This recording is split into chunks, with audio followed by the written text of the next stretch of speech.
we're going to talk about promises. All right. So a roofing company calls us a while ago. They're getting hit once or twice a month, and every single time they get hit, it's 35 grand in materials walking out of their lot. Okay. The fences got cut. They back up a truck. They got really blurry video of it. So they call us and they want cameras, or they want better cameras. So here's what would have happened if we had actually quoted them what they wanted. They would have had really, really nice, clear, high-res video of them getting ripped off. All right, like at the end of the day, we didn't quote cameras, right?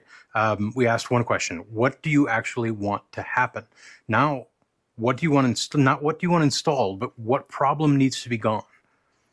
They wanted the theft to stop, is what it turned out, right? It seems obvious to me, right? But they called in and they didn't say, I want this theft to stop. They said, I want more cameras, or I want better cameras. So what we ended up doing is converting their system into a video monitoring, one of our video monitoring platform. And, you know, it was cheaper, way cheaper than the cameras that they originally called about. So we came in way under budget. The theft, though, that stopped that week. And, you know, it's funny because it turned out they didn't have a camera problem. They had a theft problem. And, you know, unfortunately, the only way to know that is if you ask. So anyways, look, we'll get more into that. But welcome to Business by the Bar. Tonight is about the trap that almost every integrator walks into voluntarily, and why it's probably not your salesperson's fault.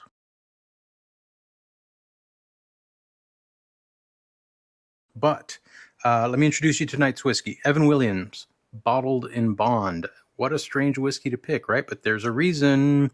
One, value. It's 18 bucks. And this whiskey kicks the ass of several whiskeys costing 4 or 5 times as much. So it is all about value. Number two, bottled in bond means something. It means that somebody had to make a promise. They had to write it down. They had to get held to it. It also means very high standards. It has to be from one distillery, one season, 4 years minimum, or almost exactly, and it has to be exactly 100 proof. So very exacting standards, and they pull it off, which is what we're talking about tonight. So remember that, because it's going to come back. Yeah, that is a really good whiskey. So listen, most integrators would have quoted that roofing company cameras. They would have happily sold them $50,000 or $60,000 in new hardware. But I'm not going to dunk on that, because that's exactly what they called for, right? That call comes in, you know, you do the walk, you build the scope, you price it, you send it. That's the process. That's how we all grew up in this industry. It's how it works. But the second you quote what you're asked for without asking why they're asking for it, you just entered a commodity transaction. And that's the same race to the bottom that everybody's been complaining about for years. So the customer already picked the product, they already picked the scope, they already picked the price range in their head, whether they told you the budget or not, they've got a number in their head. And now you're competing on who gives them the most for the least. So that's a price war that nobody wins. And at the end of the day, your customer doesn't win it either, because they don't get their problem solved. And that's why you're the expert. So let's talk about your numbers, right? If you're like a lot of people and you're watching a sales video and for the security industry, your close rate is down, your margin is down, you've got a story about why, I'm sure you do. It's, you know, the economy, the market got competitive, some guy in town's buying work, or there's another guy in town doing it out of the back of a Camry and you just can't compete with him. There's not enough licensing necessary. There's people who do it without licenses, all that stuff. Maybe you're even blaming a boogeyman manufacturer. A lot of us do that these days. But maybe there's another possibility. Maybe your team's been taking order for so many years that they don't understand how to actually sell. Or they're afraid of selling in some cases because they don't want to be that guy. But your customer called you because they want to buy a solution. So you got to sell them the solution. But if as soon as somebody calls in and says a word, cameras, access, alarm, the machine in their head turns on, they build it, they price it, they send it, and they follow up, and that's the whole thing. Sometimes they don't even follow up, but that's going to be another video, right? So nowhere in the process does somebody ask why the phone rang. And I'm going to tell you the uncomfortable truth. You're the owner if you're watching this, most likely. You built that process. So you measure proposals that go out the door. You measure the close rate. You measure all of these different things in your sales team, but you never once measured, I guarantee you never once measured whether the proposal was aimed at the right problem, because it's really hard to measure, right? It's a process problem, not a measurement problem. Your team is optimized for what you measure. They're not lazy, they're obedient. So Look, I'm not blaming you, all right? I'm not going to be too hard on you because I did the same thing for years, and I blamed the market the entire time. It was always the economy. It was who was in the White House. All of these things, they're all BS, and they're not the real reason. So the rep who asks what made you call today, and then actually shuts up and listen, is playing a different game than everybody else in our market. It's not a technique. It's not a Zig Ziglar thing. It's not a trick. It's a real question that will help you design what you sell. Because when someone says, I need cameras, that's almost never the problem. It's a break-in or a lawsuit that's pending or a compliance deadline or a pattern of small stuff that they stop reporting or something they need to prove to their boss, an employee they don't trust, a board that's asking questions, whatever it is. Famously, we sold a couple $100,000 system because somebody was stealing lunches out of the break room fridge. Ridiculous, but that's the problem we solved. And to them, it was worth that. That problem, much like this lunch thing, has a cost, right? And the solution to that problem has a value. Those two conversations sound nothing alike. So here's the version that does cost you something, right? Video monitoring was way cheaper than 36 new cameras. And that's sometimes the case, guys. That's what ethics and having integrity means. So sometimes they do need cameras. Sometimes they need lighting, not cameras. Sometimes they need one door done right instead of 6. Sometimes the last integrator missed the whole thing and you just got a 4-hour service call. You will leave money on the table if you do this. You need to say that out loud because it does suck. But the good news is it's on that day, on that deal, for that moment. And that client will hand you every single referral that they have for the next 10 years. And if you think that employee won't move to a competitor at some point and bring you along with them, you're wrong. That's how you build longevity. So that's also the trade, right? Nobody makes it, that trade-off, nobody makes it because the quarter is closer than the decade and they want to be successful right now. So then the next question is, if you're not selling cameras, what are you selling? My answer to that is you're going to sell 5 promises. And I got to be careful here because this is not a list for you to copy, right? This is a list for you to build. Your 5 promises should look very different than mine, but I've only got mine to base it on. So 1, when it breaks, somebody shows up, right? The client doesn't care about the camera. They care that somebody answers the phone or email at 2 a.m. When your work fails, you fix it.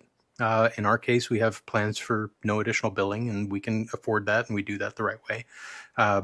You tell them what it costs to own, not what it costs to buy or to install, because as we all know, there's a ton that goes into keeping these systems alive and working well for years, because otherwise they're going to run into an issue. And Murphy says that camera is going to be down when somebody stole that car.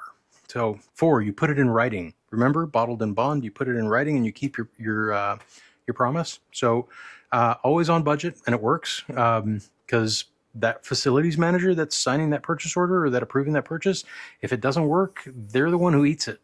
You think paying for a couple extra hours is bad. That guy's going to lose his job, right? Their annual review is stapled to the success of your install. So you've got an obligation.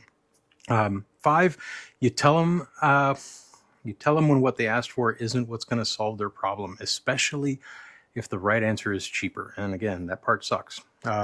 Here's the thing. None of these 5 promises in our case is a product, and in yours, they shouldn't be either. So 5 promises, none of them are a product. They've got to fit what you do. So go write yours down this week, not the marketing version. Don't put a bunch of fluffy language in there. The version that your service manager is actually going to agree to on a Friday afternoon when they're getting ready to head home and they don't want to deal with your BS. All right. So I'm going to double down on this, though. I said don't copy my list, and I mean it. I put my list in front of a room of owners, and it got completely taken apart. I got beat down. The difference in how every single company operates means that my list cannot work for you. You've got different margin structure. You've got a different amount of service, a different amount of RMR. You've got a different labor rate. You've got different markets, different crews, different things that you guys are good at that we're not, and things that we're good at that you're not. So bottom line is, a promise that's free for me is probably going to be really expensive for you, and vice versa. But you need to make your own version of the 5 promises. And that's kind of the actual point of having an independent security company. I could not have found any of this stuff through a podcast, right? Or a webinar or vendor's breakfast, going to ISC West, any of this stuff. I found it out because I was in a room with people who run the same business as I do. That's the Security Owners Group, mastermind groups.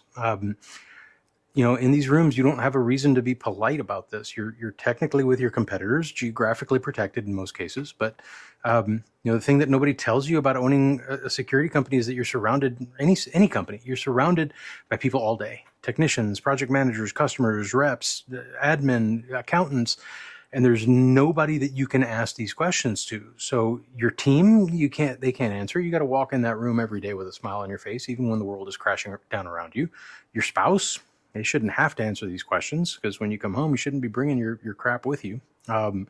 Your competitor down the street is really the only other person who understands the questions that you need to ask. So how do you manage that? Peer groups. And that's what I do with Security Owners Group. So I digress. None of what I just listed about this stuff is about the product, right? The product is almost incidental. It doesn't really matter. What you're selling is certainty about your 5 promises. And then your challenge is to find the customers who resonate with those promises, right? When you get that, the price question changes, not because your price stops mattering. It always matters. It has to be aligned with value, right? If Evan Williams Bottled in Bond was a $200 bottle, I wouldn't have bought it. So you're not competing on specs anymore is the point, right? You're comparing what happens if the install goes wrong, and your ability to make that promise is exponentially stronger than meeting the spec sheet or how many megapixels that camera has, okay? Most of your competitors won't ever have that conversation. They'll just say, oh, 36 cameras? Yep, sir, here you go, mister. And you're going to beat them every time. 3 things. None of them cost money. Number 1, pull your last 10 proposals. Write that down. What problem each one was actually solving. Now, if you can't answer that question, then you already have your answer. All right. Number 2, add 1 question to your intake. That means when the phone rings, when the email comes in, when the form fill happens, you need to ask, what made you call today? And then shut up and listen. And they will tell you how to sell them. 3, write down your 5 promises. That's probably the hardest one, because you're going to have to do some soul searching and some deep digging into what your company can and can't do. Show them to whoever's in charge of service before you commit to these, because that's the person who's going to have to keep the promise. Okay.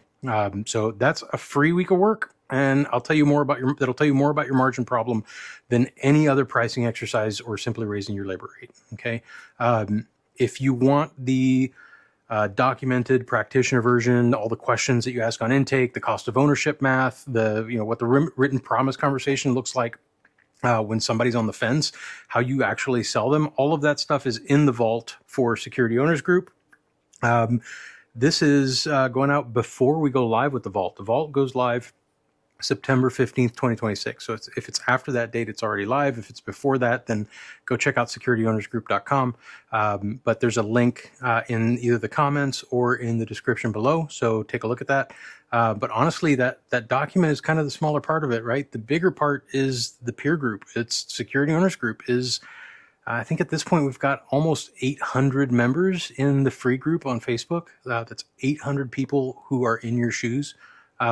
These are 800 people who own the same thing you own and deal with all of the same headaches. You don't have to have a lonely road to success or failure in some cases. Out of these 800, some of them are going to be way ahead of you. Some of them are going to be way behind you. There's one-man shops. There's $70 million companies in there. All of them, however, will tell you when your 5 promises are wrong. So that part is free. There's, again, another link in the description. And I'm inviting you to come argue with us, because it's in those arguments where progress happens. If you've ever run an L10 meeting, then you know how that works. So I guess in closing, your customer doesn't have a camera problem, right? It's your job to figure out what their actual problem is and then sell them that, solve that problem and price against that relief, because that's where your margin is. As always, don't take shitty advice.